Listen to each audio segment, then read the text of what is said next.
তুমি রোজাদারকে ইফতার করাও। সাহাবী বলেন হুজুর ইফতার করানোর সামর্থ্য অনেকের নাই। বলে এক পেয়ালা দুধ খাওয়াও। বলে তাও সামর্থ্য নাই। বলে একটা খেজুর খাওয়াও। বলে হুজুর তাও সামর্থ্য নাই। তাহলে যদি না পারো তাহলে এক পেয়ালা পানি পান করাও।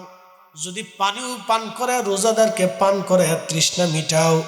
আল্লাহ রাব্বুল আলামিন যারে তুমি ইফতার করাইলা তার রোজা হোক বা না হোক তোমার আমলনামায় একটা কবুল রোজার সওয়াব আল্লাহ লিখে দেবে।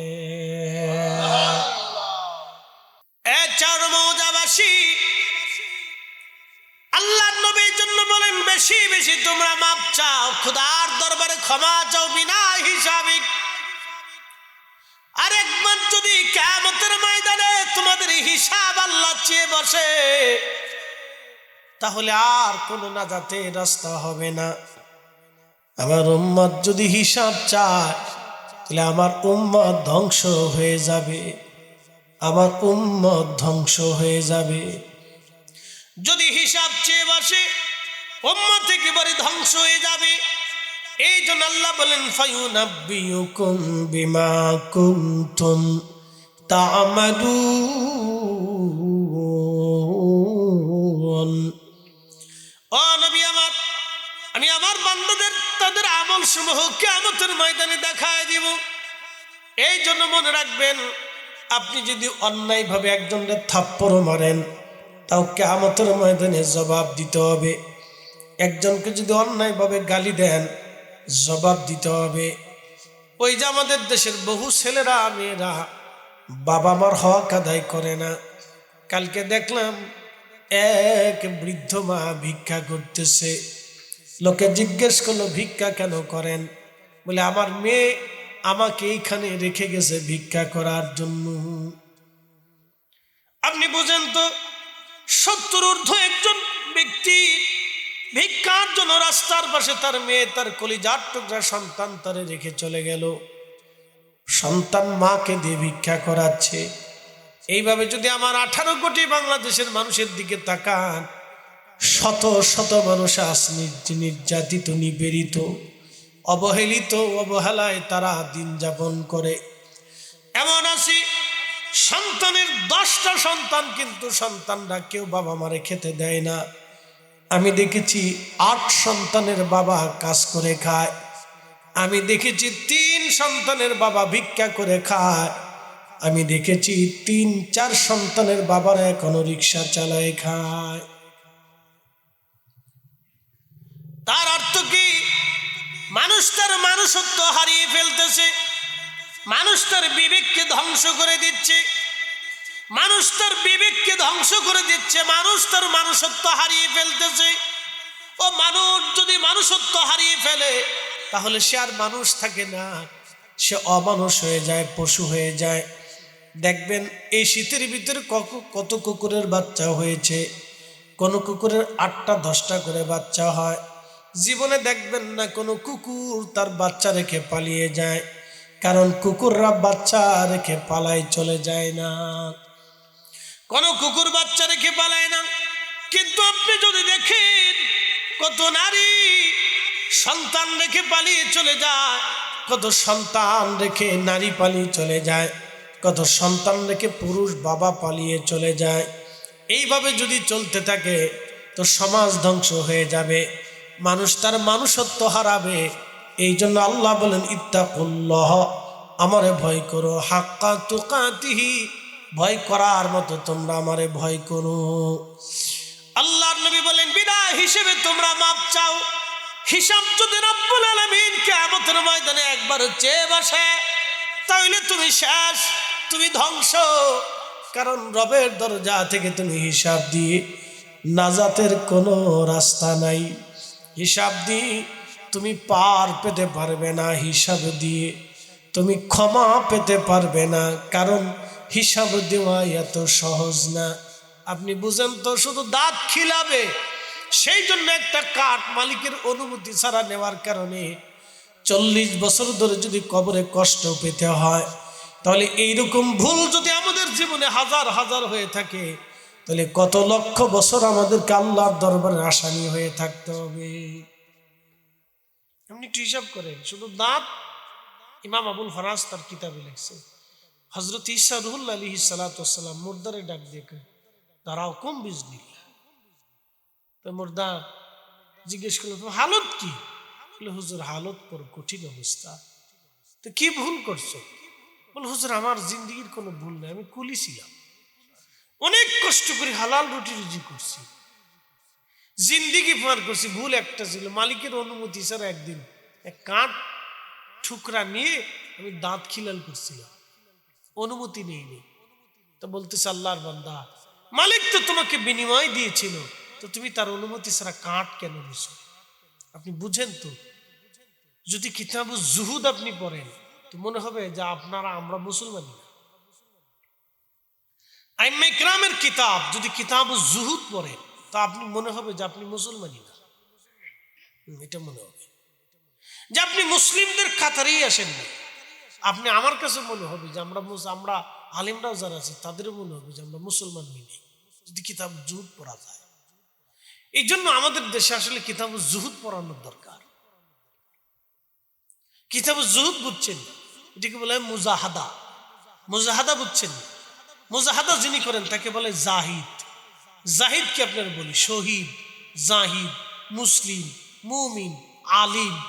আলিম তো জ্ঞানী, মুসলিম তো মুসলমান, শহীদ তো যে আল্লাহর পথে জীবন দেয়।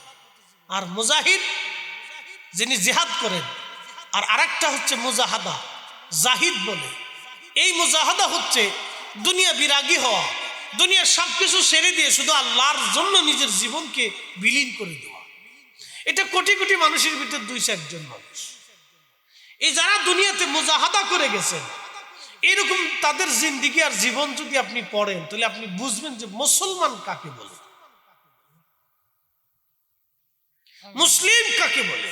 এই জন্য অলি বুটাবুটিতে অলি হয় না। এখন নির্বাচন করে তো আমরা প্রধানমন্ত্রী বা মন্ত্রী পরিষদ অথবা সাংবিধানিক অথবা সংসদীয় এমপি আমরা গঠন করা হয়েছে, কিন্তু নির্বাচন দিয়ে কিন্তু অলি নির্বাচিত হয়।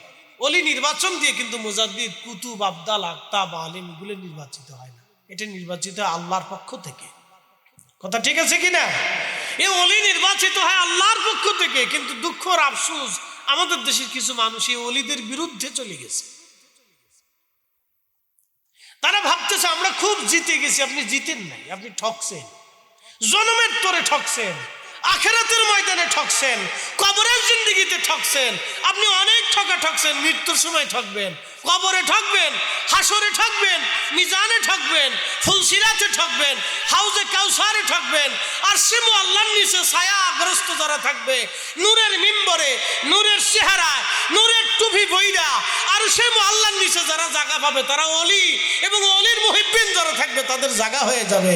একসাথে বলবেন আল্লাহু আকবার।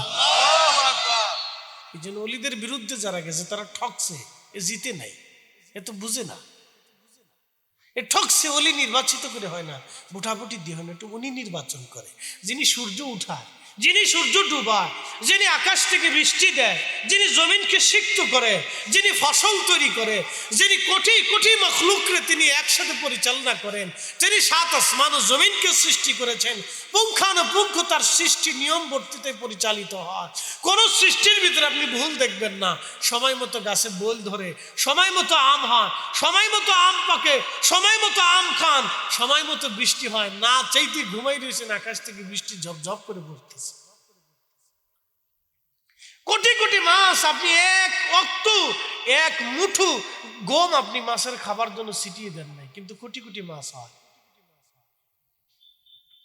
সেইরা বলে নির্বাচিত করে আপনি তার বিরুদ্ধে চলে গেছেন আর ভাবতেছেন আপনি খুব জিতে গেছেন। জিতেন নাই, আপনি ঠকছেন, আপনি জিতেন নাই। অলিরা নির্বাচিত হয় না, অলিরা আল্লাহ নির্বাচন করে। আর অলি এমনি হয় না, এটা মুজাহাদার মাধ্যমে অলি হয়। আপনি বুঝছেন যে একটা খেলালের কারণে যদি 40 বছর ঈসা রুহুল্লাহর উম্মত কবরের ভিতরে কষ্ট পাইতে থাকে, তাহলে আমাদের প্রত্যেকের হালত কি হবে? শ্রোতা বক্তা সহ হিসাব করেন তো, এরকম কত খেলাল মেরে দিচ্ছেন। কি কথা ঠিক আছে না ভাই? কত অনুমতি ছাড়া আমরা অন্যায় করে ফেলছি, করছি না ভাই? জীবনের কত নামাজ ছেড়ে দিয়েছি, কতজনের গালি দিয়েছি, কতজনের মারছি, কতজনের থাপ্পড় দিয়েছি, কতজনের বিপদ করছি, শেকায়ত করছি, নিন্দা মন্দ করছি। তাহলে হিসাব যদি আল্লাহ টানেই, তো কিয়ামতের মধ্যে না শ্রোতা বক্তা কারণ নাজাতের কোনো রাস্তা আছে তো নাই। তো এই জন্য আল্লাহ বলছেন ক্ষমা চাও, বেশি বেশি ক্ষমা চাও। এজন্য আপনাদের ভাগ্য ভালো যে আপনারা একজন সাবরে দেশে পাইছেন, উনি আপনাদের দোয়া শিখাইছে। সিলেটে একটা নীতি পাওয়া যায়, আজকে খাওয়ার পরে যিনি মেজবান ছিলেন তিনি বললেন আমার জন্য দোয়া করেন। বাংলাদেশে অন্য কোথাও এই সিস্টেমটা আমি পাইনি, শুধু সিলেটে খাইলে দোয়া করে আসতেই হবে, একটু সাব একটু দোয়া করুকা। এই যে সুন্দর একটা সিস্টেম যে আপনি আমার মেহমান, আপনি আমার জন্য একটু দোয়া করে যান, এই যে সুন্দর সিস্টেমের কারণে আল্লাহ আপনার বরকত দিয়ে রাখছে। সারা বাংলাদেশের সিচুয়েশন একরকম, সিলেটের সিচুয়েশন আর একরকম। আপনি সারা বাংলাদেশটা আপনি ঘুরেন না, আমি ঘুরি, সারা বাংলাদেশের সিস্টেম একরকম, সিলেটের সিস্টেম আর একরকম। এই যে দোয়া, কিন্তু আজকে আমাদের একদল এই দোয়ার পিছনে লাগছে। দোয়া বন্ধ করতেই হবে, কিন্তু আজও পর্যন্ত সুদ ঘুষ বন্ধ করতে পারে নাই। ও দোয়া বন্ধ করার জন্য আদা জল খেয়ে লাগছে। এগুলি হচ্ছে শয়তানের দালাল, মুসলমানদেরকে তিলে তিলে ধ্বংস করবে। আপনাদেরকে আজকে একটা পরিসংখ্যান দিয়ে বুঝাই।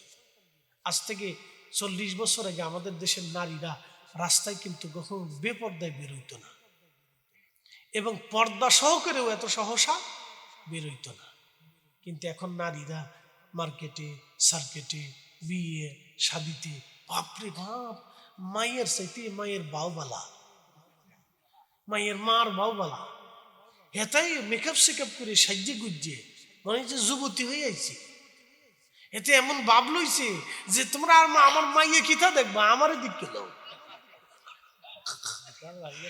ঢাকা শহরে আপনি যদি কোনো বিয়ের অনুষ্ঠানে যান, তো আপনি দেখবেন যে আপনি কোন জগতে আসছেন, আপনি আশ্চর্য হবেন। আমি একদিন এক বিয়ের অনুষ্ঠানে যাইয়া আমার মসজিদের সেক্রেটারি সাহেব, হুজুর এই শায়েক ভিতরে কি ঢুকবেন? আমি কি কোনো পরিবেশ নাই, আমি যে আপনাদের খতিব, মান সম্মান ইজ্জত সব চলে যাবে। কেউ যদি ভিডিও করে একবার ঘুরলে দিয়ে সাইডে দেয় যে আমরা খতিব সাহেব বিয়েতে আইছি, আর কিছু করা লাগবে না, তো পরের দিন 24 ঘন্টা সারা বাংলাদেশ ভাইরাল যে হুজুর বেডিগার ভিতরে বিয়ে খাইতেছে। আইসে হয়েছে কাজ, আমার আর ভিতরে ঢুকার দরকার নেই, আমার দাওয়াত খাওয়া লাগতো না।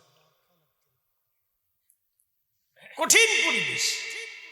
এই যে আমরা 30 বছর আগে এরকম ছিল না, আমরা ঢিল দিছি না, অসুবিধা নেই, মেয়েরা একটু মার্কেট করলে কি হয়, না একটু চাকরি করলে কিছু হয় না, অসুবিধা নেই, বেরোলে সমস্যা নেই। এই যে সমস্যা নাই করে যখন আমরা ছেড়ে দিছি, তখন এক ঝাঁকে মেয়েরা রাস্তা থেকে, ঘর থেকে বেরিয়ে রাস্তায় চলে গেছে। তখন আর আপনি যতই ছিলেন, যতই ওয়াজ করেন, আর ভিতরে ঢুকবে না। কথা ঠিক আছে কিনা? আগে লাইলাতুল বরাত আসলে মানুষ বরাত আসে নাই, মূলত মানুষ জানতো রমজান এসে গেছে, বাড়ি বাড়ি আনন্দ এসে গেছে। বরাতের রাত্রে মানুষের আনন্দের উৎফুল্লতা দেখলে আপনি আশ্চর্য হতেন যে বরাতের রাত্রে মানুষ এত আনন্দ করে। মানুষের হৃদয়ে রমজানের দোলা দিত। মানুষ সিন্নি সালাদ রান্না করতো, রুটি টুটি হালুয়া টোটা বানাইয়া সে নিজে খাইতো না, আরো 10 জনকে খাওয়াইতো। কথা ঠিক আছে নি? এখানেও বেদাতের মাসলা মেরে দিল। ও কিতাবে খোঁজে যে হালুয়া রুটি কিতাব কোন কিতাবে আছে, আমি হালুয়া রুটি, তুমি কিতাবে তালাশ করো, হালুয়া রুটি তো পাতিলে তালাশ করবা, রান্না করে খুঁজবা, কি কথা কর না কা? হালুয়া রুটি তুমি কিতাবে খুঁজো কেন, ওটা রান্না করে তালাশ করতে হয়। পাগল কথা করে কিতাবে খুঁজতেছে, চিন্তা করেন তো, ও কিতাবে হালুয়া রুটি খুঁজে, খাদ্যখানা কি কিতাবে খোঁজা যায়? মানে আমি যদি জিজ্ঞেস করি ভাইরে আপনারা বলেন তো জিলাপি কোন কিতাবে আছে, তো ফালফিলি হুজুর পাগল হয়ে গেছে গা, জিলাপি আমিত্তি তো কোনো কিতাবে নাই। তো জিলাপি আর আমিত্তি তো কিতাবে খোঁজার জিনিস না, ওটা মিষ্টির দোকানে খুঁজতে হবে। কি কথা ঠিক আছে কিনা? এখন আমি যদি জিজ্ঞেস করি ভাই বিরিয়ানি কোন কিতাবে আছে, তো বিরিয়ানি খুঁজতে হলে তো ভাই কিতাবে তালাশ করবেন, ওটা বিরিয়ানি হাউস আছে। দেশে কত পাগলের আমদানি হচ্ছে ভাই। এই যে হালুয়া রুটি মানুষ খাইলো, শুধু নিজেরা খাইতো, কুকুরে কি খাইতো না? কি কথা কর না, কুকুরে খাইতো না? শুধু কি ধনীরা খাইতো, গরিবে কি খাইতো না? সমস্ত গ্রামের মানুষ, প্রতিবেশী যারা আছে সবার বাড়িতে হালুয়া রুটি দিয়ে আসতো, যে আমার চাচার ঘরে, দাদির ঘরে, অমুকের ঘরে তোমরা দিয়ে আসো, মিষ্টি টিষ্টি ভালো কিছু পাকাইলে দিয়ে আসতো। এই যে দেওয়ার রেওয়াজটা ফতোয়ার চোটে ডেকেছে বন্ধ হয়ে যায়। কি কথা ঠিক আছে নি? দিল বন্ধ করিয়া, তো বন্ধ করে দিয়ে কার উপকার করছেন? সুদ বন্ধ করতে পারছেন? পারেন নাই। তো এটা বন্ধ করে কি ঘুষ বন্ধ করতে পারছেন? তো পারেন নাই। তো কিতাব বন্ধ করছেন, লাভ হয়েছে কার? শয়তানকে। আমারই লাভ হয়েছে, আমারই লাভ হয়েছে। আল্লাহ কোরআনে বললেন, أرأيت الذي يكذب بالدين فذلك الذي يدعو اليتيم ولا يحض على طعام المسكين। আচ্ছা বলেন তো, মানুষ যখন সিন্নি করে তখন কি শুধু সে নিজে খায় না সবাই দিয়ে খায়? আচ্ছা, যমুনার মালিকে সিন্নি খাইতে আসে, বসুন্ধরার মালিকে সিন্নি খাইতে আসে, এমপি সাহেবরা আসে, চেয়ারম্যান সাহেবরা আসে, তো কারা খায়? সমাজের মধ্যবিত্ত, নিম্নবিত্ত, শ্রমিক শ্রেণীর অথবা গরিব শ্রেণীর অথবা মধ্যম ধনী ব্যক্তিরা যারা সমাজে থাকে, তারা কিছু শরিক হয়। কথা ঠিক আছে কিনা? কিন্তু ভাগে তো মধ্যবিত্ত গরিবদের জন্য বেশি বন্টন হয়। কথা ঠিক আছে কিনা? এর সাথে কি কুকুরে পায় না, বিড়ালে পায় না, পশু পাখিরা পায় না, বাড়ির মুরগি, ছাগল বা হাঁস মুরগিরাও তো পায়। তাহলে আমরা ফতোয়া দিয়ে তাদের রিজিকটা বন্ধ করছি। কিয়ামতের ময়দানে যদি জুহুদের হিসাব করেন, তো রব্বে কারীম যদি জিজ্ঞেস করেন, মাওলানা ফরিদি তোমার ফতোয়ার কারণে আমার অনেক মাখলুক রিজিক থেকে বঞ্চিত হয়েছিল, হিসাব বুঝাই দিয়ে তারপরে চাও। এবার বুঝেল, যদি একটা খেলালের জন্য 40 বছর ইসারুল্লাহর উম্মত কবরের ভিতর কাটতে হয়, তাহলে এইরকম কত মানুষের রিজিকে হাত দেওয়ার জন্য তারা কিয়ামতের ময়দানে দাঁড়ায় থাকতে হবে, এটি হিসাব কষে নাও। এই জন্য বুজুর্গ যারা আলেম, তারা কখনো ফতোয়াবাজি করে না, তারা মানুষের জিকিরের মজলিসে বসায়, তারা দোয়ার মজলিসে বসায়। কি কথা কর না কেন? তারা ফতোয়াবাজি করে, তারা বলে তুমি বসো, যত নিষেধ হবে তত মানুষ সুন্নত ছেড়ে দিবে। দেখেন, নফলের নিষেধাজ্ঞা বেদাত বেদাত, নফলের ইবাদতের বেদাত বেদাত বলতে বলতে এখন মুসলমান সুন্নত পড়ে না। কথা ঠিক আছে নি? টেডি মুসলমান। আর আরবের দিকে যদি তাকান তো কাজ হয়ে গেছে। আরবে কোনো সুন্নত নেই, ও সুন্নত ঠিক মতো পড়ে না। আপনি যান, যাই দেখেন সুন্নত ঠিক মতো পড়ে কিনা, তাও পড়ে না। দোয়া তো নাই ওদের, দোয়া শেষ হয়ে গেছে ওদের, দোয়া নাই, দোয়া শেষ, সুন্নত নেই। অনেকে সুন্নত পড়ে না। আর তাদের অজু করার সিস্টেম যদি দেখেন তো হাত স্টক করবে, জুব্বারে উঠাইতে উঠাইতে একবার ফুতা পর্যন্ত নিয়ে আসে। কি কথা কর না কে? জুব্বা উড়াইয়া ফুতা পর্যন্ত লই এসে এরপরে অজু করতেছে, বুঝতেছে। ওরে বাপরে বাপ, মুসলমান কারে কর। এই জন্য আপনাদেরকে একটা কথা বলি, যতই নিষেধাজ্ঞা দিবেন তত উম্মত ক্ষতিগ্রস্ত। যত সুযোগ দিবেন যে না করলেও চলে, বল গল্প একটা উঠেছে, স্লোগান একটা উঠেছে, না করলেও চলে, তো এই সাবের এই হুজুরের দাওয়াত করে এই নিয়ে সুন্দর করে কাঁচামরিচ আর পেঁয়াজ দিয়ে লবণ দিয়ে ভাত খাইতে দিবেন, গরম ভাত দিয়ে। কি ব্যাপার, আমি মেহমান, আপনারা শুধু কাঁচামরিচ আর লবণ দিয়ে খাইতে দিলেন, তো আপনারা যাই বলবেন হুজুর তরকারি না হলেও চলে, তরকারি না হলেও চলে, তা আমি কাঁচামরিচ দিয়ে লবণ দিয়ে খাইয়ে যান, তরকারি না হলেও চলে।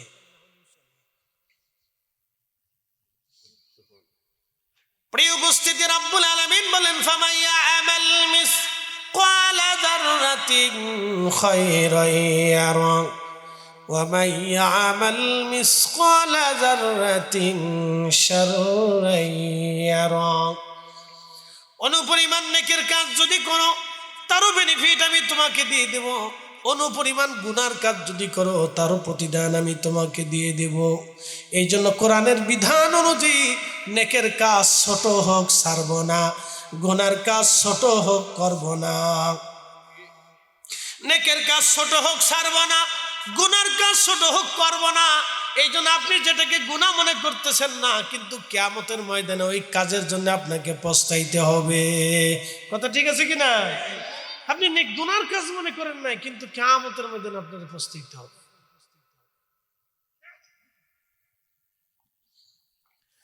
এ মুসলমান, খুব মনোযোগ দিবেন। হাজিরিন, হাজরাতে আল্লাহ নবী বললেন, বনি ইসরায়েলের একজন আল্লাহর জাহিদ বান্দা 500 বছর ধরে আল্লাহর ইবাদত করলো, আল্লাহকে ডাক দেয়া বলেন, রব্বুল আলামিন 500 বছর পরিপূর্ণ আমার হায়াত দাও। আল্লাহ বলেন, দিলাম, কি করতে চাও? আল্লাহ তো সব জানে। বলে, রাব্বি, আমি 500 বছর ধরে তোমার ইবাদত করে কাটাইতে চাই। আল্লাহ বলেন, আবেদন মঞ্জুর। এরপরে রব্বুল আলামিন বললেন, আল্লাহর বান্দা বলেন, রব, সেজদা অবস্থায় তুমি আমার মৃত্যু দিবা। আল্লাহ বলেন, কি করতে চাও? বলে, রব্বুল আলামিন, সেজদা অবস্থায় আমি তোমার দরজায় হাজির হইতে চাই। আল্লাহ বলেন, তাও দিলাম, আর কি চাও? রব্বুল আলামিন ডাক দেয়া বলতেছেন, আল্লাহর বান্দা ডাক দেয়া বলেন, রব্বুল আলামিন, সেজদা হালতেই কবরে আমারে দিয়ে দাও, আমি কবরে সেজদা হালতে থাকতে চাই। যখন ওয়াইদাল কুবুর বুসিরাত, কবর থেকে মানুষ উদ্দোলিত হবে, সেই দিন আমি সেজদা অবস্থায় তোমার দরবারে হাজিরা দিতে চাই। আল্লাহ বলেন, আবেদন মঞ্জুর। বান্দার ইন্তেকাল হয়ে গেল রূহের জগতে। আমার রব আল্লাহ তারে নিয়ে বললেন, বান্দারে, তোমার জীবনের সমস্ত গুনাহ আমি আল্লাহ মাফ করে দিলাম। আমার রহমতের কারণে, দয়ার কারণে, আমার মায়া ভালোবাসার কারণে আমি আল্লাহ তোমারে মাফ করে দিলাম। বান্দা ডাক ডাক, রাব্বি, 500 বছর ধরে তোমার বিরামহীন ইবাদত করলাম, আল্লাহ তুমি কি ইবাদতের জন্য আমারে মাফ করো নাই? বলে, না বান্দা, তোমার ইবাদতের জন্য মাফ করি নাই, আমার রহমতের কারণে তোমারে মাফ করে দিয়েছি। একবার জোরে বলা যাবে কি আল্লাহু আকবার? কুল ইয়া ইবাদিয়াল্লাযীনা আসরাফু আলা আনফুসিহিম লা তাকনাতু মির রাহমাতিল্লাহ।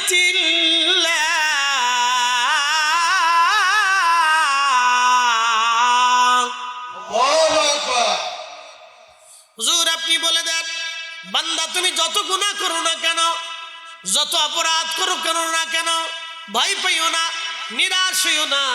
আমার রহমত থেকে তোমরা নিরাশ হইও না, নিরাশ হইও না, নিরাশ হইও না। আল্লাহ যেহেতু নিরাশ করে নাই, তা আমরাও আপনাদেরকে নিরাশ করতে পারবো না। এই জন্য দোয়া নামক ইবাদত থেকে কেউ যদি আপনারা সরায় দেয়, বুঝবেন খোদার রহমত থেকে আপনারা নিরাশ করতে চাইতেছে। ওটাই হলো অরিজিনাল শয়তানের দালাল, অনেক বড় দালাল, একবারে নীরব দালাল, আপনার নীরব ঘাতক। আপনাদের একটা কথা বলি, শরীরে ক্যান্সার যখন হয়, তখন ক্যান্সারের যে ভাইরাস, এই মানুষটা আস্তে আস্তে আস্তে আস্তে করে শেষ করে দেয়। আর একটা নীরব ঘাতক মানুষের শরীর আছে, এটার নাম ডায়াবেটিস। মনে রাখেন, এটা যেন না হওয়ার আগে সতর্ক হবে। যুবকদেরকে বলতেছি, হওয়ার আগে সতর্ক হবে। ডায়াবেটিস এটা হলো মানুষের শরীরে নীরব ঘাতক। ও আপনাকে তিলে তিলে তিলে তিলে হত্যা করে। ডায়াবেটিস মানুষকে তিলে তিলে হত্যা করে। তার কিডনি, ফেসপা, কলিজা, তার জীবনের যৌবন এবং তার চোখের পাওয়ার, কানের পাওয়ার, জবানের পাওয়ার, পেটের পাওয়ার, শরীরের মাধ্যমে শক্তি সব তিলে তিলে তিলে তিলে শেষ করে দেয় ডায়াবেটিস। খালি ওয়াজ করলে হবে না, একটু ডাক্তারি করে দিয়েছে, সতর্ক করে আমরা দায়িত্ব। খালি তো পোল্ট্রি মুরগি খান, কচু শাক তো খাবেন না। কচু শাক খাইলে মনে করেন যে এটা আমরা লজ্জা শরমের কারণ না, বাড়ির সামনে কচু শাক লাগাবে। এত যে পোল্ট্রি মুরগি খান, আপনারা বুঝাই 30 দিনে একটা জন্তুরে এটাকে ফুলাই আপনি টেপা বানায় 30 দিনে ফুলে গেছে। আপনি বুঝেন ওটার ভিতরে কি ইনজেকশন মারছে। ওটা আপনি ফুরায় খান আর সিদ্ধ করে খান, সাথে খাচ্ছেনই তো। কি কথা ঠিক আছে না? ফুরায় খান আর সিদ্ধ করে খান, আমরা ফ্যাটের ভিতরেই তো যাইতেছি। ওটা বাদ দিয়ে কচু শাক খান। আমাদের দেশের মানুষ একটু অলস হয়নি, তারা শাক সবজি উঠান পোটান এগুলো করে না, অলস শ্রেণী। এখন মোবাইলে আসার পরে বেডিগার তো আর কোনো চিন্তা চেতনা নেই, এরা সব নূরজাহান হয়ে গেছে। বিরাট নবাব সিরাজউদ্দৌলার বউ আর কি, কোনো কাজ বাজ নেই তাদের। বাপরে বাপ। বন্ধু খুব মনোযোগ দিবেন। এই সমস্ত খাবারের ভেজালের কারণে আমাদের দেশের প্রচুর পরিমাণে এই রোগী বাড়তেছে। যদি কখনো এই নীরব ঘাতক আপনার শরীরে আসে, তাহলে বুঝবেন ও আপনাকে তিলে তিলে মেরে ফেলবে। ঠিক ওই রকম যারা আপনাকে দোয়া থেকে, নফল ইবাদত থেকে সরাইতে চাবে বেদাতের ফতোয়া দিয়ে, বুঝবেন ও প্রথমভাবে আপনার ডায়াবেটিসে ধরছে। কি কথা কন না কে? ওরা ইসলামের ডায়াবেটিস। ওরা প্রথমেই আপনারা ধরছে, আপনার নফল খাবে, দোয়া খাবে, জিকির খাবে, তালিম তরবিয়ত খাবে, অলিদের দরজায় দেওয়া। এই জন্য ওরা খালি ফতোয়া দিবে যে তোমরা বায়াত নেও কে, পীর ধরার সোর ধরা সমান কথা। আমরা তো সব পীরের কাছে যাইতে বলি না। আপনি 2 নম্বর পীরের কাছে যাবেন কে? বাংলাদেশে কি রাজনীতিবিদ সবাই কি 100% পিওর? কি কথা কন না কেন? পিওর? বাংলাদেশের সব হুজুররা কি 100% পিওর? বাংলাদেশের সব ইঞ্জিনিয়াররা কি 100% পিওর? বাংলাদেশের সব ডাক্তাররা কি 100% পিওর? তাহলে সব সেকশনেই 1 নম্বর, 3 নম্বর, 4 নম্বর আছে। কি কথা ঠিক আছে কিনা? তো 2-4 নম্বর দেখে তো আমি সব ডাক্তাররে ও ডাক্তার মনে করতে পারি না, সব রাজনীতিবিদরে আমি সোর মনে করতে পারি না, সব পুলিশকে আমি খারাপ বলতে পারি না, সব সেনাবাহিনী আমি খারাপ বলতে পারি না, সব হুজুররে আমি খারাপ বলতে পারি না, সব আলিমরে আমি খারাপ মনে করতে পারি না, সব নারীরেই আমি খারাপ মনে করতে পারি না। কত নারী তো বাচ্চা রেখে অন্য বেটি রাত ধরে চলে যায়। তো আপনি কি আপনার বউরে সন্দেহ করবেন? তা তো সংসারই হবে না। তো প্রথম হচ্ছে আপনি শেষ। আপনার মেয়েরও সন্দেহ করবেন, আপনার বোনেরও সন্দেহ করবেন না? তা তো হতে পারে না। 2-1 নারীর জন্য তো সব নারী অপরাধী হতে পারে না। তো 2-1 পীরের জন্য তো সব পীর অপরাধী হইতে পারে না। কি কথা ঠিক আছে কিনা? তো ওরা যে বলে পীর ধরা চোর ধরা সমান কথা, তার মানে বোঝা গেল ও ইসলামের ডায়াবেটিস। ও আপনার তিলে তিলে হত্যা করার জন্য শুরু করছে কাজ। আপনার দোয়া খাবে, নামাজ খাবে, জিকির খাবে। ওই যে কয়েকদিন পরে রমজান আসতেছে, 8 টাকার তারাবি বানাইয়া 12 রাকাত খেয়ে ফেলবে। কি কথা ঠিক আছে নি? 12 রাকাত খাবে। এই 12 রাকাত খাইয়ে আপনারা শেষ করে দিবে। এখন আমরা এই কথা যখন বলবো তখন ওরা বলবো সব বেদাতি, আপনাদেরকে বেদাতি। আমরা যদি বেদাতি হয় তাহলে সুন্নতি কেডা? আমরা হলো অরিজিনাল সুন্নতি। রোহিঙ্গা এসে আমরা কয় তোরা হলো এই দেশের রোহিঙ্গা, তোরা চলে যা। কথা ঠিক আছে নি? রোহিঙ্গা আমরা রে কয় তোরা যা, ভাগ, চলে যা। যেমন ইসরায়েল ফিলিস্তিনিদেরকে কয় তোরা চলে যায় দেশ আমরা। তাহলে ওরা ডাকাত না?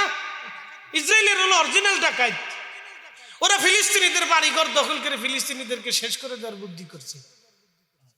বুঝলেন? এবার শাহজালাল রহমতুল্লাহ আলাইহি যেটা আনছে এটা হলো অরিজিনাল। কথা ঠিক আছে নি? এটা অরিজিনাল। অলিরা এটা যেটা দিছে এটা অরিজিনাল। 4 মাযহাব যেটা দিছে এটা অরিজিনাল। 4 তরিকার অলিরা যেটা দিছে এটা অরিজিনাল।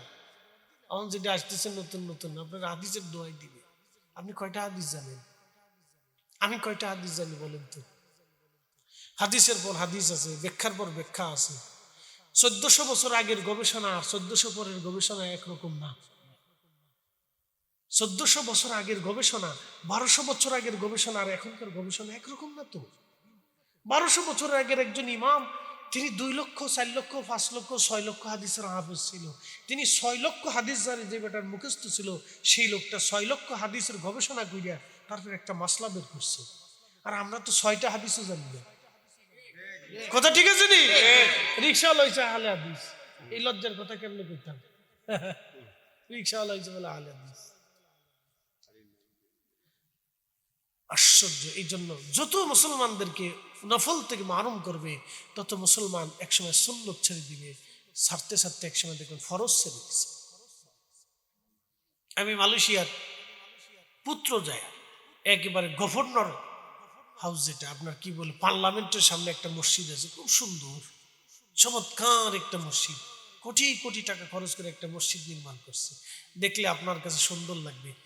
বড় পর্যটকরা মসজিদটা দেখার জন্য যায়। আমি মাগরিবের নামাজ পড়লাম, তারা আজানের 30 মিনিট আগে থেকে কোরআন শরীফ পড়লো, দুরূদ শরীফ পড়লো, তারপরে আজান দিল। আমার কাছে ভালো লাগছে, আলহামদুলিল্লাহ। কিন্তু আজান দেওয়ার পরে নামাজে দাঁড়াইলাম, বিরাট আলিশান মসজিদ, মুসল্লি 2 কাতার। আমার কাছে এটা খুব খারাপ লাগলো। ইমাম যিনি নামাজ পড়াইতেছেন তিনি আজহারি, আজহার থেকে ফারেক। তার তেলাওয়াত শুনিয়ে আপনার কাছে মুগ্ধ হইতে হবে। আমি নিজে মুগ্ধ হয়েছি, তাহলে বুঝতে হবে তার তেলাওয়াত অনেক সুন্দর। আমার কাছে খুব ভালো লাগছে। কিন্তু 2 কাতার মুসল্লি নাই। ওই যে মুসলমানদেরকে মারতে মারতে মারতে মারতে না করলেও চলে, না করলেও চলে, চলতে চলতে চলতে চলতে আজকে নসিহত শূন্য হয়ে গেছে। আরে অলিরা ফিরেরা এদেশে মুরিদদেরকে বসে নসিহত করে, বাবা মিথ্যা বলা যাবে না, যদি মার খেদমত না করিস তো আমার কাছে আসিস না। কি কথা ঠিক আছে কিনা? জোর করে তোরা শিখায় এই বেটাই কাজ করতে হবে তো। কি কথা ঠিক আছে না? এই তোর হারাম ছাড়তে হবে, নাহলে তুই আমার কাছে আসতে বলবি না। ওলামা একরাম বসায় বসায় মসজিদ তোর বাপ তোমার এই কাজটা ভালো না। এই যে মাহফিল হয় বাংলাদেশে, হাজার হাজার মাহফিল শুনে শুনে কত মানুষ ভালো কাজ করে, করে না ভাই? করে, ভালো কাজ করে। তো এগুলি যদি বন্ধ হয়ে যায় তাহলে দেখবেন আগামীর বাংলাদেশের মসজিদও মালয়েশিয়ার পুত্রজার মসজিদের মতো হবে। মুসলমান থাকবে কিন্তু মুসলিম থাকবে না। প্রিয় উপস্থিতি হাজিরিন, আল্লাহ যোগাও মানি চাই না মানি, খুদা তোমার মেহেরবানি। আল্লাহরে মেহবুব বান্দা তৃষ্ণার কারণে পাগল পরা হইয়া ওই ফেরেশতার সামনে দাঁড়ায় বলো, আল্লাহর বান্দা পানির পেয়ালা তুমি আমারে দিয়ে দাও। বলে আল্লাহর বান্দা পানির পেয়ালা তোমাকে দিয়ে দেব, কিন্তু শর্ত বিনিময় দেওয়া লাগবে। বলে এখন তো আমার কাছে কোনো বিনিময় নাই, কি দিয়ে তোমারে বিনিময় দিব? বলে বিনিময় তোমার 500 বছরের নেকি আছে, এই 500 বছরের নেকি যদি তুমি আমারে দিয়ে দাও এই পানির পেয়ালা আওয়াজ তোমারে দিয়ে দিব। তৃষ্ণা এত পরিমাণে লাগছে, এত কলিজায় তৃষ্ণা সহ্য করতে না পারে, যাও তোমার 500 বছরের নেকি দিয়ে দিলাম। 500 বছরের নেকি নিয়ে পানির পেয়ালা চুমুকে পানি পান করে যখন কলিজা ঠান্ডা হলো, আল্লাহ ডাক দিলেন, বান্দা বুঝছো কেন আমার রহমতের কারণে মাফ করলাম? বলে রাব্বি বুঝতে পারলাম না। বলে বান্দারে একটা তৃষ্ণার কারণে 500 বছরের নেকি দিয়া তুমি এক পেয়ালা পানি পান করে কলিজা ঠান্ডা বানাইছো রে বান্দা। এবার বলো তো 500 বছর ধরে আমি তোমারে কত পানি পান করাইছি, কত রিজিক তোমারে খাওয়াইছি। বান্দারে ওই 500 বছরের হিসাব এবার দিয়ে বেহেশত চলে যাও। সম্ভব? আহা, আল্লাহর বান্দা সিজদার মধ্যে পড়ে রাব্বি আর বুঝার বাকি নাই। আল্লাহ আমি বুঝছি তোমার দয়া মায়া ভালোবাসার কারণে, রহমতের কারণে তুমি আল্লাহ আমারে মাফ করে দিছো। আল্লাহ আল্লাহ আমার বুঝার আর বাকি নাই। রব্বুল আলামিন তোমার রহমতের কারণে আমারে মাফ করছো আল্লাহ। এই জন্য আল্লাহ বলে লা তাকনাতু মির রাহমাতিল্লাহ, বান্দারে আমার রহমত থেকে তুমি নিরাশ হইও না। ইন্নাল্লাহ ইয়াগফিরুয যুনুবা জামিআ, নিশ্চয় আমি তোমার জীবনের সব গুনাহগুলি আমি আল্লাহ তোমারে মাফ করে দেব। একবার জোরে বলা যাবে কি আল্লাহু আকবার? কখনো তোমাকে যদি ভুলি, কখনো তোমাকে যদি ভুলি, হেদায়েতের আলো জেনে নিয় কাছে তুলি, ঠাই দিও প্রিয়তম অগমহিয়ান, তুমি রহমান তুমি মেহেরবান। অন্ধ গাহে না শুধু তোমারি গুণগান, অন্ধ গাহে না শুধু তোমারি গুণগান, বুঝেও বুঝে না তবু শান, তুমি রহমান তুমি মেহেরবান। এই জন্য আল্লাহ রসুল বলছেন যদি হিসাব চা তো ধ্বংস, এই জন্য বিনা হিসেবে মাপ চাও, বেশি বেশি ইস্তিগফার করো, আল্লাহর কাছে মাফ চাইতে থাকো, আল্লাহ ভুল হয়ে গেছে মাফ করে দেয়। এই জন্য আল্লাহ রসুল বলেন দুবুর সালাতিল মাকতুবা, ফরজ নামাজের পরে দোয়া করো। فإذا فرغت فانصب وإلى ربك فارغب। আল্লামা ইমাম নাসাফি তেনার তাফসীরের ভিতরে তিনি লিখতেছেন, তাফসীরে খাজিনের ভিতরে লেখা হয়েছে, আব্দুল্লাহ ইবনে আব্বাস বললেন, ফাইদা ফারাগতা মিনাস সালাহ, আল্লাহ ডাক দেখে নবী বন্ধু মেহবুব আমার, ফরজ সালাত থেকে যখন আপনি ফারেগ হবেন, ফানসব ওয়া ইলা দুআ, আপনি দোয়ার মাধ্যমে রবের দরবারে মনোনিবেশ করেন। আপনি দোয়ার মাধ্যমে রবের দরবারে আপনি মনোনিবেশ করেন। আপনি নামাজ শেষ করেছেন, কিন্তু আপনি দোয়ার মাধ্যমে রবের দরবারে মনোনিবেশ করেন। আপনি রবের দরবারে হাত বাড়ায়া দোয়া করতে থাকেন। এটা হচ্ছে আয়াতের অর্থ। ফাইজা ফারাক্তা মিনাস সালাহ ফানসব ওয়া ইলা দুআ। ইবনে আব্বাসের তাফসীর, আমরা তাফসীর না, সাহাবীর তাফসীর। 1450 বছর আগে রইসুল মুফাসসিরিন তাফসীর করছে। এখন কোন দেশের ইমাম সাইডে দিল সেটা আমাদের ফাংশন না। কি কথা ঠিক আছে কিনা? ওটা আমাদের ফাংশন না। আল্লাহর কোরআনে যেটা আসছে, রাসূলের জিন্দেগিতে যেটা, ওটা আমাদের ফাংশন। কি কথা ঠিক আছে নি? বাইতুল মুকাররমের ইমাম পড়লো কি পড়লো না, ওটা আমার বিষয় না, এটা ওনার বিষয়। বাইতুল আকসার ইমাম পড়বে কি পড়বে না, সেটা ওনার সাবজেক্ট, ওটা আমার বিষয় না। আল্লাহর কোরআন আমাদের জিন্দেগি, আল্লাহ রাসূলের জিন্দেগি আমাদের জিন্দেগি। কথা ঠিক আছে কিনা? আর সত্যনিষ্ঠ ওলি যারা, ইহদিনাস সিরাতাল মুস্তাকিম সিরাতাল্লাযীনা আনআমতা আলাইহিম, চালাও সে পথে যে পথে তোমার প্রিয়জন গেছেন চলি। আনআমাল্লাহু আলাইহিম মিনান নাবিয়্যিনা ওয়াস সিদ্দীকিনা ওয়াস শুহাদাই ওয়াস সালিহিন। একসাথে বলবেন না মারহাবা? মারহাবা। বুঝাই আপনারে, আমি আয়াতটা আপনারে বুঝাই। আনআমাল্লাহু আলাইহিম মিনান নাবিয়্যিন, আমার নিয়ামত প্রাপ্ত বান্দা 4 শ্রেণী। আচ্ছা বলেন তো, আল্লাহ কি 1 শ্রেণী বলতে পারতো না? কিন্তু আল্লাহ 4 শ্রেণী বলছে। আনআমাল্লাহু আলাইহিম মিনান নাবিয়্যিন, 1 নম্বর সমস্ত নবী আলাইহিমুস সালাম। সুবহানাল্লাহ বলবেন না? 2 নম্বর ওয়াস সিদ্দীকিন, সমস্ত সিদ্দিক যারা, সত্যবাদী যারা। কিয়ামত পর্যন্ত যত সত্যবাদী আসবে এবং অতীতে যত সত্যবাদী এসেছে সবাই নিয়ামত প্রাপ্ত বান্দা। এরপরে ওয়াস শুহাদা, আল্লাহর পথে যারা শহীদ হয়েছে, একবারে আদম সফিউল্লাহ থেকে কিয়ামত পর্যন্ত যত মানুষ আল্লাহর দ্বীনের জন্য শহীদ হবে, শাহাদাতের লিপ্সা নিয়ে বেঈমানদের বিরুদ্ধে যুদ্ধ করে করে শহীদ হয়ে যাবে, আল্লাহর দ্বীন কায়েমের জন্য, দ্বীন প্রতিষ্ঠিত করার জন্য, অথবা দ্বীনের স্বার্থে, অথবা ইসলামী রাষ্ট্রের স্বার্থে, ইসলামী দেশের জন্য, অথবা মানবতার জন্য, অথবা মানুষের মুক্তির জন্য যারা আল্লাহর পথে শহীদ হবে, কিয়ামত পর্যন্ত তারা হকের উপরে থাকবে। ইহদিনাস সিরাতাল মুস্তাকিম। আচ্ছা, এই পর্যন্তই আল্লাহ শেষ করে দিতে পারতেন, কিন্তু তা না করে আল্লাহ 4 নম্বর বললেন ওয়াস সালিহিন, আমার নেককার বান্দারা, আমার ওলিরা, আমার বুজুর্গরা।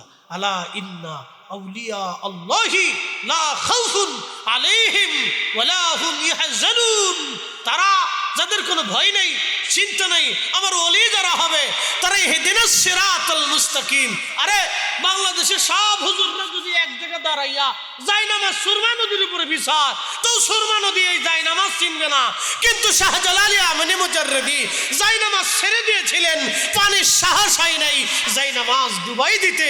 এরা ওলি, এরা সালিহিন। কথা বলেন ঠিক না বেটে? এই কথা আমরা বুঝাইতে পারি। এরা সালিহিন, এরা ওলি, এদের পথই আমাদের পথ। এটাই ইহদিনাস সিরাতাল মুস্তাকিম, সহজ সরল সঠিক পথ তারা আমরা বাতলাই দিয়ে গেছে। হিসাব একবারে সহজ। যদি না বুঝেন তাহলে সেটা আপনাদের অঙ্কের ব্যর্থতা। আমি আল্লাহ কোরআন থেকে আপনাকে বুঝাইলাম। প্রিয় হাজিরিন উপস্থিতি, তাহলে আমরা অবশ্যই রব্বে কারীমের দরজায় চলে যাব। তো আল্লাহ পাক আমরারে বললেন হাক্কা তুকাতিহি, তোমরা ভয় করো, ভয় করার মতো ভয় করো। এইখানে শেষ নেয়ার পরে আল্লাহ বললেন ওয়ালা তামুতুন্না ইল্লা ওয়া আনতুম মুসলিমুন।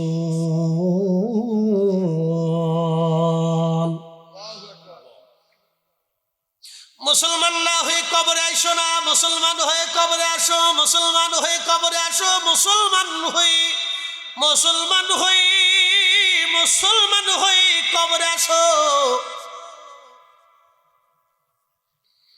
মুসলমান কাকে বলে? আসলাম তু লিরাব্বিল আলামিন, সমস্ত জগতের রবের সামনে যিনি তার সব কিছুকে মাথা নত করেন। কুল ইন্না সলাতি ওয়া নুসুকি ওয়া মাহইয়ায়া ওয়া মামাতি লিল্লাহি রাব্বিল আলামিন। আমার জীবনের নামাজ, আমার জীবনের সমস্ত কুরবানি, আমার জীবন, আমার জিন্দেগি, আমার জীবন, আমার মৃত্যু, আমার মরণ, আমার জীবন, আমার নামাজ, আমার ইবাদত, আমার কুরবানি, আমার জীবনের সবকিছু যদি আল্লাহর জন্য হয়, আল্লাহর জন্য হয়, আল্লাহর জন্য হয়, আল্লাহর জন্য হয়, তাকেই বলা হয় মুসলমান। মুসলমান মুসলমান মুসলমান মুসলমান। কোথা সে মুসলমান? আল্লাহতে পরিপূর্ণ ঈমান। কোথা সে মুসলমান? আল্লাহতে পরিপূর্ণ ঈমান। কোথা সে মুসলমান? আল্লাহতে পরিপূর্ণ ঈমান। কোথা সে মুসলমান? আল্লাহতে পরিপূর্ণ ঈমান। কোথা সে মুসলমান? তেলের গাড়ি তেলে চলে, হাওয়ার গাড়ি হাওয়ায় উড়ে। তেলের গাড়ি তেলে চলে, হাওয়ার গাড়ি হাওয়ায় উড়ে। বিনা তেলে চালাই গাড়ি নবী সুলাইমান। আমরা সেই মুসলমান, আমরা সেই মুসলমান। মুসলমান হতে হবে মুসলমানের মতো। ওয়ালা তামুতুন্না ইল্লা ওয়া আনতুম মুসলিমুন। মুসলমান তো মুসলমানের মতোই হতে হবে, বুঝতে পারছেন? এই জন্য মুসলমান হয়ে তারপরে কবরে আসো। আল্লাহ আপনাদের এই আয়াত দিয়ে তিনটে জিনিস বুঝাইলেন। আল্লাহকে ভয় করো, দ্বিতীয়ত ভয় করার মতো ভয় করো, 3 নম্বরে মুসলমান হয়ে কবরে আসো। সামনে রোজা আসতেছে, ওর সময়ের একটু স্বল্পতা আছে। বলে কেমন স্বল্পতা? কালকে আমার হচ্ছে একটাই ফ্লাইট, 9টার ভিতরে আমার এয়ারপোর্টে থাকতে হবে। আমার ঢাকা 6টার ভিতরে, ভোর 6টার ভিতরে পৌঁছে বাচ্চা কাচ্চা সব রেডি করে আমার পৌঁছাইতে হবে, বুঝছেন? এই জন্য সময়ের একটা স্বল্পতা আমার কাছে আজকে আছে, একটু টানাটানি আছে। এই জন্য একবারে বেশি সময় দেব না, সময়ের স্বল্পতা আছে। আমার এটা সেরে দিয়ে আবার আর একটা সেরে আমাকে ঢাকা পৌঁছাইতে হবে। দোয়া করবেন ইনশাআল্লাহ আল্লাহ যেন সহি সালামতে পৌঁছায়। তো খুব মনোযোগ দিবেন। তো যে কথা বলছিলাম যে আমাদেরকে মুসলমানের মতো মুসলমান হতে হবে, মুসলমানের মতো মুসলমান হতে হবে। আল্লাহ যেন আমরা মুসলমানের মতো মুসলমান বানান, জোরে বলে না আমিন। মুসলমান কারা ছিলেন? সাহাবী, নবী আলাইহিমুসসালাম, সিদ্দিকিন, শুহাদা, সালেহিন, এদের আদলে আমরা যেন মুসলমান হতে পারি। কথা বলে ঠিক কিনা? আল্লাহ 4টা তো হকের মাপকাঠি বানাই দিয়েছেন, কি কথা ঠিক আছে না? 4 জনের তো আল্লাহ নিদর্শন বানাইছেন, এরা আমার নিয়ামত প্রাপ্ত বান্দা। চালাও সে পথে যে পথে তোমার প্রিয়জন গেছেন চলি। কবি গোলাম মুস্তাফার কবিতার ছন্দ থেকে বুঝাইলেন যে চালাও সে পথে যে পথে তোমার প্রিয়জন গেছেন চলি। সূরা ফাতিহার কবিতার ছন্দ লিখেছিলেন তিনি। আল্লাহ তেনার ছন্দের উসিলায় মাফ করে দিক, জোরে বলে না আমিন। ইহদিনাস সিরাতাল মুস্তাকিম সিরাতাল্লাযীনা আনআমতা আলাইহিম। প্রত্যেক নামাজে আমরা বারবার এটা পড়ি, তেলাওয়াত করি, কিন্তু অনেকে মর্ম বুঝি না। মর্মটা কি আছে? চালাও সে পথে যে পথে তোমার প্রিয়জন গেছেন চলি। তো প্রিয়জন কারা? 4 শ্রেণী: নবীরা, সিদ্দিকরা, শহীদরা, সালেহীন, ওলিরা। এরা আল্লাহর প্রিয়জন ছিল। তো সেই পথে আমরা চলতে হবে, সেই পথে। এখন আপনারা প্রশ্ন করতে পারেন, হুজুর কোরআন সুন্নাহ কি যথেষ্ট না? হ্যাঁ, কোরআন সুন্নাহ যথেষ্ট। আপনাদেরকে একটু ছোট্ট তুলনা দিয়ে বুঝাই। এই যে মসজিদের স্ট্রাকচার যিনি তৈরি করছেন, একজন ইঞ্জিনিয়ার লাগে নাই? কথা কন না, ইঞ্জিনিয়ার লাগে নাই? তো ইঞ্জিনিয়ার লাগবে কে? আপনারা কি মসজিদ বানাইতে পারতেন না?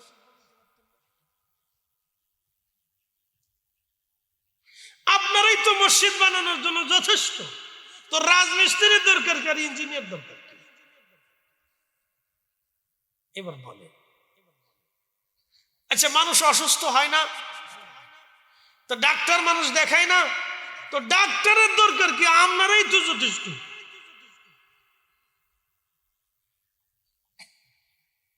এইরকম বুঝে নিবে, আপনারা অবান্তর যুক্তি দিবে। কোরআন হাদিসে যে যথেষ্ট, আবার ওই পীর মাসে কলি আল্লাহ, ওই উলামা ফুদালা, এই মাযহাব দরকারটা কি? কি সুন্দর যুক্তি। শয়তানে দূরে দাঁড়ায় দাঁড়ায় হাসে, কয় দোস্ত আমিও যে চিন্তা করি নাই তুই সেই চিন্তা করে ফেলছিস। শয়তানে হাসে, কয় দোস্ত আমি যে চিন্তা করি নাই দোস্ত তুই সেই চিন্তা করছিস, তুই আমার দুষ্ট লাগিস। দোস্ত রে, 1450 বছর এই চিন্তা কেউ করে নাই রে দোস্ত, তুই কোথায় আবিষ্কার করলি এই কথা রে দোস্ত। এই জন্য ইঞ্জিনিয়ার ছাড়া যেমন মসজিদের স্ট্রাকচার তৈরি হয় না, রাজমিস্ত্রি ছাড়া যেটা গঠন সুন্দর হয় না, তো ঠিক ওলি আউলিয়া সলিহিন সিদ্দিক উলামা ফুদালা মাযহাব ব্যতীত ইসলামের সৌন্দর্য ওইরকম দাঁড় করে ভিত স্থির করে রাখা যায় না। কথা বলেন ঠিক না বেঠে? ডাক্তার ছাড়া যেমন রোগীর প্রেসক্রিপশন হয় না, উলামায়ে মুস্তাহিদিন মুতাকাদ্দিমিন সালফে সালিহিন ছাড়া এই মানুষ মাযহাবের রাস্তা, দ্বীনের সঠিক পথ খুঁজে পাবে না, প্রেসক্রিপশন হবে না। কথা বলেন ঠিক না বেটে? একবারে সহজভাবে আপনারা বুঝাইলাম। এই সমস্ত অবান্তর যুক্তি দিয়ে আমরা যুব সমাজকে ধ্বংস করে দিচ্ছি। কথা ঠিক আছে না ভাই? যুবকরা মাথা নষ্ট হয়ে গেছে। কার সুন্দর কথা, তো অনেক যুবক নাস্তিক হয়ে যেতেছে। আপনি নিজেও জানেন না যে আপনার ছেলে নাস্তিকের মতো হয়ে গেছে, কইতেই পারে না ভাতিজা নাস্তিক হয়ে গেছে। ওই যে অবান্তর যুক্তি, আজারের যুক্তি দেখায়। দেখতো গেল মুসলমানদের ভিতরে ঝগড়া কিতা কিতা নিয়ে, এটা নিয়ে ঝগড়া করে তোরা। এগুলো দেখে দেখে অনেক স্থূলদর্শী সাধারণদর্শী যুবক যারা আছে তারা নামাজি পড়তাম না, তারা যেহেতু দল্লি না জল্লিন নিয়ে লাগাইছে তাহলে নামাজি পড়লাম না যা। এরা যেহেতু 8 টাকা তার 20 টাকা নিয়ে ঝগড়াই করতেছে, আমি তারা বিপড়তাম না যা। সুযোগ পেয়েছে না? হ্যাঁ, সুযোগ পেয়ে গেছে। আগে আমি ছোটকালে দেখছি আমরা মুরব্বীরা 20 টাকা তারাবি বাদ দিয়ে কোনোদিনও মসজিদ থেকে বেরোইতো না। কথা ঠিক আছে না? 20 টাকা পড়েই আসতো, মনে হয় না পড়ে আসলে ঘরে ধরে রাখতো, নামাজ পড়বি না। 20 টাকা পড়ে তারপরে মসজিদ থেকে চলে আসতো। ওই 8 টাকাতের ধাক্কা যখন এদেশে আইছে তখন অনেক মুসল্লি 8 টাকা পড়লে যদি হয় বলে যাই গে আসসালামু আলাইকুম। হ্যাঁ ঠিকই দেখবেন 10 টাকাতের পর থেকে মুসল্লি কমতে কমতে কমতে কমতে কমতে কমতে 10 দুঃখিত বলি 10 রমজানের পর থেকে মুসল্লি খালি কমতে থাকে। একবার ঈদের সান রাত আসলেই দেখবেন মুসল্লি শেষ, মুসল্লি সব মরে গেছে। এই যে যত ছাড় দিবেন তত উম্মত শেষ হয়ে যাবে, যত ছাড় দিবেন তত শেষ হবে। না করলেও চলে, না করলেও চলে, না হইলেও চলে, অসুবিধা নেই। এটা ইসলামে বলা যাবে না। আল্লাহ কোরআনে বলছেন ফামাইয়া আমাল মিসকালা যাররাতিন খাইরান ইয়ারা, অনুপরিমাণ নেক যদি করো প্রতিদান আমি তোমাকে দিব। আয়াতের তাফসীরে আসছে আল্লাহ রাসূল বলেন উম্মত তোমরা জাহান্নাম থেকে বাঁচো, জাহান্নাম থেকে বাঁচো। তোমার ভাইকে একটা খেজুর খাওয়াইয়া হলেও তুমি জাহান্নাম থেকে বাঁচার চেষ্টা করো। যদি তা না পারো তাহলে তোমার ভাইয়ের সাথে তুমি মুস্কি হাসি দিয়ে হলেও জাহান্নাম থেকে বাঁচার চেষ্টা করো, মুস্কি হাসি দিয়ে হলেও জাহান্নাম থেকে বাঁচার চেষ্টা করো। সাহাবীরা কখনো কোনোদিনও তোমার ঘরের দরজা থেকে কোনো ভিখারিকে মাহরুম করিও না, জাহান্নাম থেকে বাঁচার চেষ্টা করো।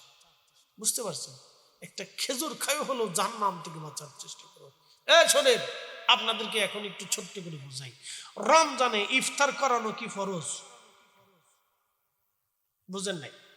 আমি রোজা রাখছি, আপনারা আমার দাওয়াত করে ইফতার করাইলেন, আমার দাওয়াত করে ইফতার করানো কি ফরজ? কোন রোজাদার ইফতার করানো কি ফরজ? এটা তো নফল, অতিরিক্ত। কথা ঠিক আছে না? কিন্তু এই অতিরিক্ত কাজটাকে উৎসাহিত করার জন্য আল্লাহ রাসূল কি প্যাকেজ ঘোষণা দিছে আপনি একটু বুঝেন তো। প্যাকেজ বুঝাই আপনার, এরা যে খালি না করলেও চলবে, দেখেন আল্লাহ রসুল না করলে চলে, এই কথা কিন্তু নবী শিখাই নাই। কি কথা ঠিক আছে কিনা? রসুল শিখাই নেই। নবী বললেন কি, তুমি জাহান্নাম থেকে বাঁচো, একটা খেজুর খাওয়া হলো বাঁচো। মারহাবা কর। আর আপনাকে না করলেও চলে, না করলেও চলে, না করলেও চলে, এটা বলা যাবে না, এটা নিষেধ আছে। দেখেন প্যাকেজ ঘোষণা দিলেন, বলে কি প্যাকেজ? আল্লাহ রসুল বলেন উম্মত তুমি রোজাদারকে ইফতার করাও। সাহাবী বলেন হুজুর ইফতার করানোর সামর্থ্য অনেকের নাই। বলে এক পেয়ালা দুধ খাওয়াও। বলে তাও সামর্থ্য নাই। বলে একটা খেজুর খাওয়াও। বলে হুজুর তাও সামর্থ্য নাই। তাহলে যদি না পারো তাহলে এক পেয়ালা পানি পান করাও। যদি পানিও পান করে রোজাদারকে পান করে তৃষ্ণা মিটাও। আল্লাহ রাব্বুল আলামিন যারে তুমি ইফতার করাইলা তার রোজা হোক বা না হোক, তোমার আমলনামায় একটা কবুল রোজার সওয়াব আল্লাহ লিখে দেবে। আচ্ছা, আপনি যে সারাদিন রোজা রাখছেন, আপনার রোজা হয়েছে কোনো গ্যারান্টি আছে? যারা ইফতার করেছেন তার কি কোনো গ্যারান্টি আছে? কিন্তু ইফতার করানোর সাথেই কবুল রোজার সওয়াব। বাইনা মরিচ চিনেন? বাইনা মরিচ চিনেন? ধান মরিচ আপনাদের কি বলে? ছোট ছোট মরিচ আছে না একটা, কি কয়? পুক মরিচ নেই। আচ্ছা, সিলেটে আপনাদের এলাকায় কয় পুক মরিচ, আমরা এলাকায় কয় বাইনা মরিচ অথবা ধান মরিচ। বুঝছেন? সাদা সাদা ছোট ছোট মরিচ, ছোট কিন্তু ঝাল মারা। তো যদিও নফল কিন্তু মর্যাদাও অনেক। একসাথে কেন মারহাবা? যদিও নফল কিন্তু মর্যাদা অনেক। তো আল্লাহ রসুল আপনারা শিখাইলো না যে তোমরা না করলেও চলে? তো নবী যেহেতু শিখাই নেই, তাহলে আমরা নবীর উম্মতের কথায় না করলেও চলে এই ফর্মুলায় আমরা থাকবো না। আমরা ওলিরা যেইভাবে আমরা শিখাইছে আমরা সেইভাবেই থাকতে হবে। কথা বলেন ঠিক না বেটে? আমি নবী না চিনিলাম কি যে ভুল করিলাম, ভস্মে ঢালিলাম ঘি। মানুষ হইয়া ভবেতে আসিয়া মানুষের করিলাম কি। মানুষ হইয়া ভবেতে আসিয়া মানুষের করিলাম কি।